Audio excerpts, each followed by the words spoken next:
Pemirsa, hujan deras disertai es dan angin kencang menerjang dua desa di Kecamatan Baureno, Kabupaten Bojonegoro, Jawa Timur. Akibat diterjang angin kencang, sejumlah atap rumah warga rusak.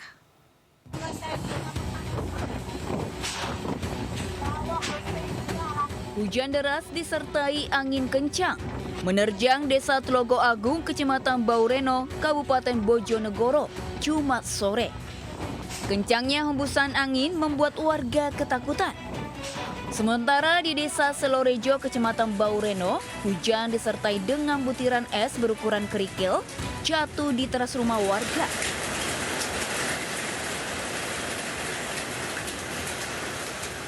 Akibat terjangan angin kencang, 5 rumah warga di Desa Tlogo Agung mengalami kerusakan di bagian atap.